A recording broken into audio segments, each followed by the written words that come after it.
Hey you beautiful people, Jason here, mulling over the idea of why on earth you'd want to go DAWless. Now it's something I've been doing for pretty much the entire time I've been playing with synths. It all started in the dim and distant past, a time of shell suits and mullets and a lad obsessed with 70s music. There in his bedroom with a 4-track tape machine, a guitar and a couple of synths with none of it synced, he played and recorded. It was simple. Anyway, later I had amassed a room full of synthesizers, effects and a sampler. There, with my buddy Shay, we would create expansive ambient jams.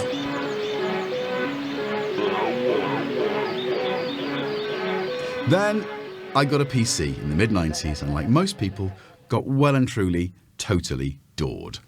However, I missed the randomness of actually playing and tweaking. So in the late noughties, I decided to try and return to that simpler time, feeling something had been lost in my music. I discovered eBay and went through a bunch of MIDI sequencers, which left me less than inspired. Then I tried to recreate my earliest studio setup and bought an MFB synth and a Machika and plugged in my DR110, which almost got me there.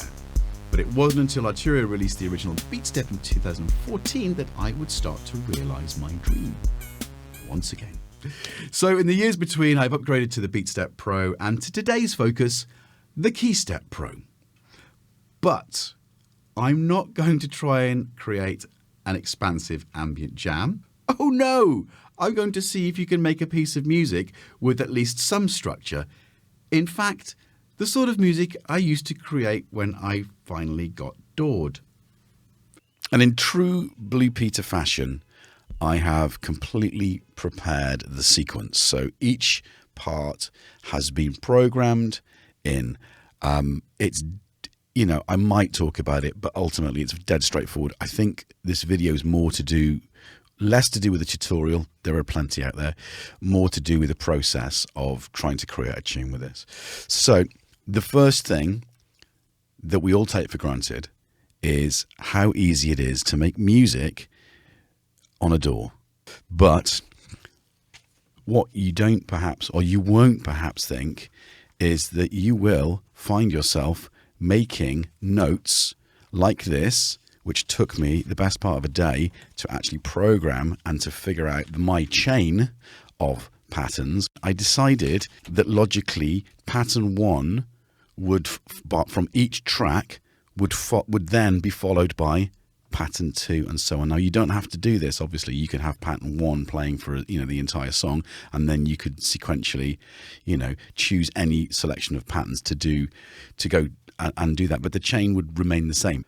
Here we go, maths. If you had 4 patterns in your chain, each one of them would have to have the same length. I think my first point for using the Keystep Pro to create a sort of structured song, a track, whatever you want to call it, is that you will need to spend time preparing notes to make sure that your sequence, your track actually works.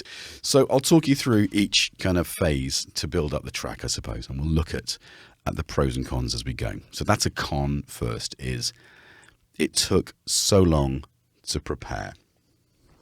Right, so track 1. So you might not have seen the RAKITDrum Synth before. There's also the Rakit Metal, which I've got, which I will make. These are available in kit form.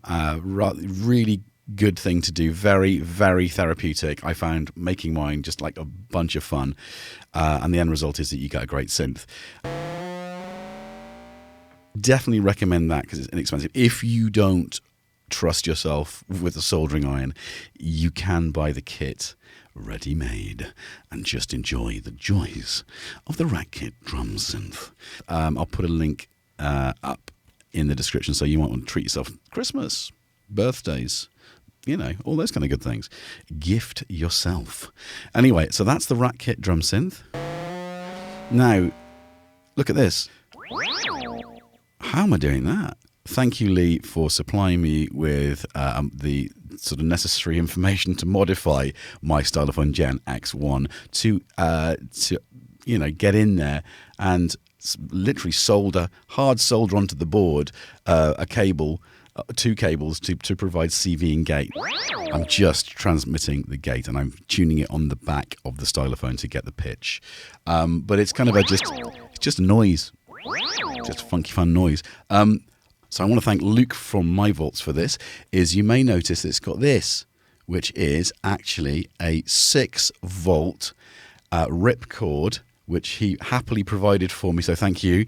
And I'd already had the Revolt, which allows me to bung in 4 dummy batteries to enable me to plug in the ripcord and power the stylophone from a USB socket.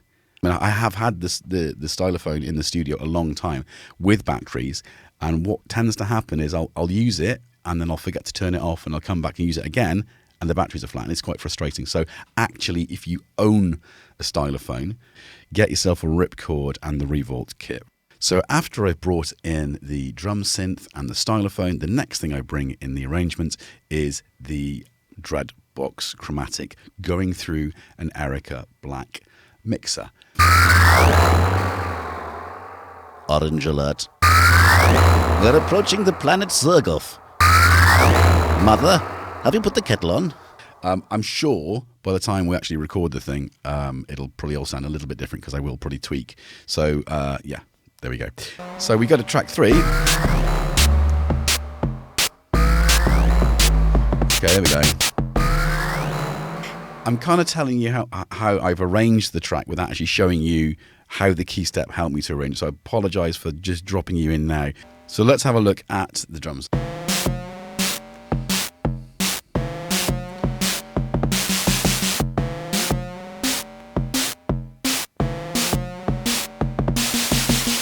Each of the 24 instruments, 64 steps. Each instrument has its own set of steps.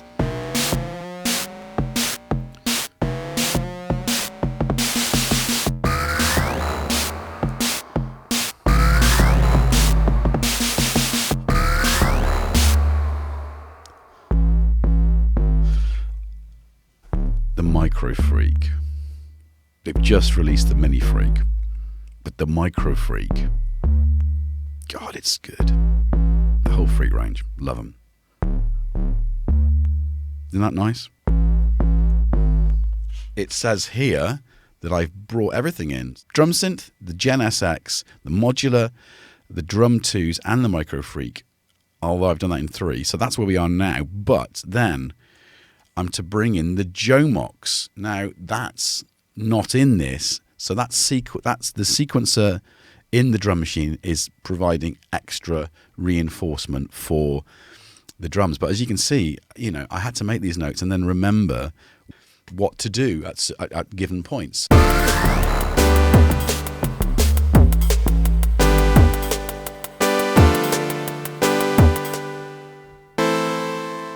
Right, the Nymphes, how tiny it is and how great it sounds. It just doesn't make sense. But there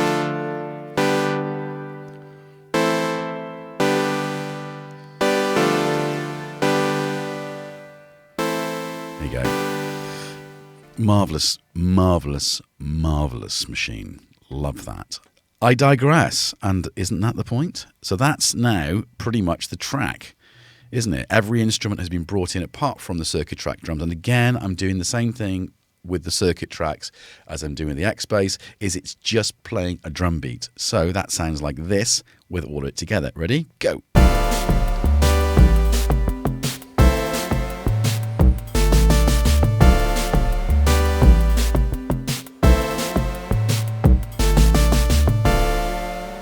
What I've got here on the circuit is I have got some, let's turn these tracks on, I've got some samples of a friend doing a card reading. Don't dim your light.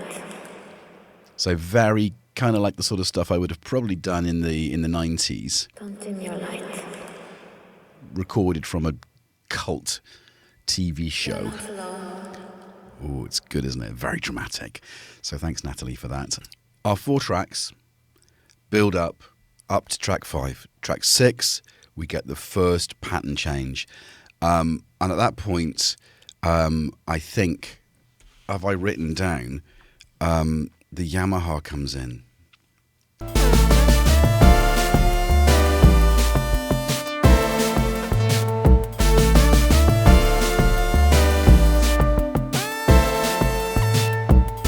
So that's where the melody comes in. And obviously, I've run out of tracks.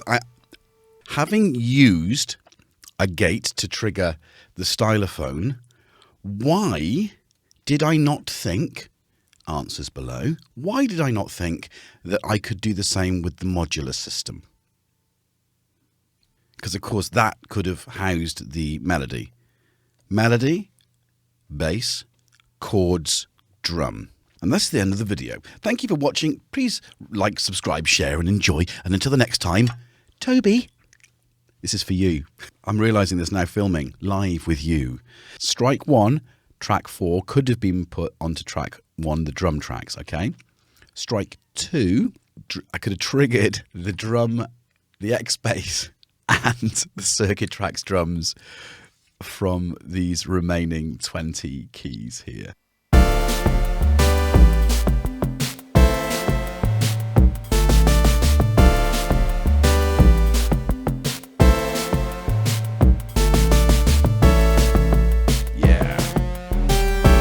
Bridging. Oh, gonna go to 8. So this should be the original track. Yeah. So you can't help but use the looper. Yeah. Before I play out with the tune, let's conclude. Now, I love my Keystep Pro, and it is the beautiful beating heart of my DAWless world, with so many great ideas coming out of it and so many interesting things that I've created thanks to it. But I don't think it could make the sort of track I was trying to make with it. With no dedicated song mode, it meant I was limited to the use of chains, which meant 16 patterns per chain per track. There are scenes, but I think that probably lends itself more to live performance than this kind of task. Anyway, unless Arturia release a Keystep Max with more sequencing power, or perhaps add the sequencing power to the Keylab range, I think I'll be looking at another bit of kit to take over this task. Which leads me on to this question for you.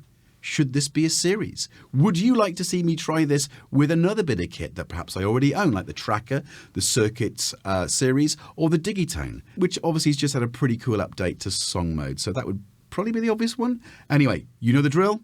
Comments below.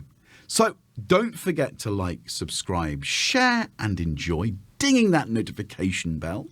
And until the next time, wear a shell suit, grow yourself a mullet, and jam with synths.